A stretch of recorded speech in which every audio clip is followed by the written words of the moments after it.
हरियाणा पंचायत चुनाव में एक नया आरक्षण का फैसला आया है जिसमें शेड्यूल्ड कास्ट के लिए बल्ले बल्ले हो गई है। नमस्कार, आपका स्वागत है हमारे चैनल में।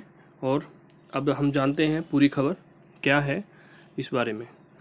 ऐसी अपडेट्स पाने के लिए आप हमारे चैनल को लाइक, सब्सक्राइब और शेयर कीजिए ताकि हर किसी को इससे जुड़ी खबर मिल सके।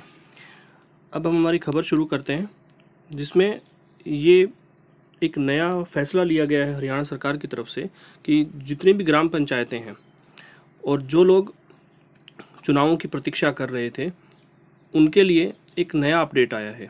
राज्य में इस बार होने वाले ग्राम पंचायतों में चुनाव में अनुसूचित जाति समाज के लोग सामान्य सीटों पर भी ताल ठोक सकते हैं। इसका मतलब है कि जो पहले जिन सीटों पर सिर्फ आरक्षण से रिलेटेड सूची आती थी और एससी समाज के लोग उन्हीं सीटों पर अप्लाई कर सकते थे या इलेक्शन लड़ सकते थे, अब वो ओपन सीट पर भी चुनाव लड़ सकते हैं।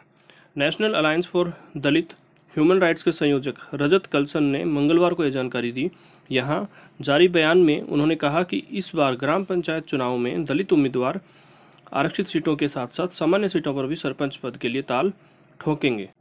इसका मतलब है कि एससी समाज के लोग आरक्षित सीटों के साथ साथ नॉर्मल सीटों पर भी चुनाव लड़ सकते। कलसन ने कहा कि सामान्य सीटों पर भी अनुसूचित जाति समाज का उम्मीदवार चुनाव लड़ सकता है, लेकिन उसे खुद के अनुसूचित जाति होने का कोई सरकारी छूट या लाभ नहीं मिलेगा। उस उम्मीदवार को चुनाव खुद के सामान्य होने की कैपेसिटी में लड़ना पड़ेगा। इसका मतलब यह हुआ कि अगर वो अपनी संवैधानिक और सरकारी छूट या लाभ जो भी आरक्षण से रिलेटेड उसे उनको मिलती है, अगर वो उन सबको छोड़ने की हिम्मत रखते हैं तब तो वो ये चुनाव सामान्य सीटों पर लड़ सकते हैं, अन्यथा नहीं।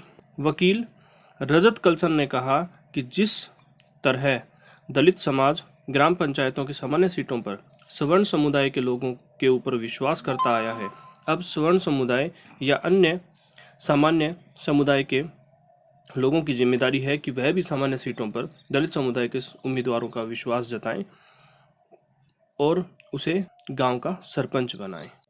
इस वीडियो को देखने के लिए आपका बहुत बहुत धन्यवाद।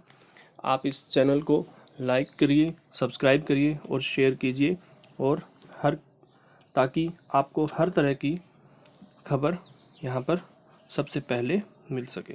धन्यवाद।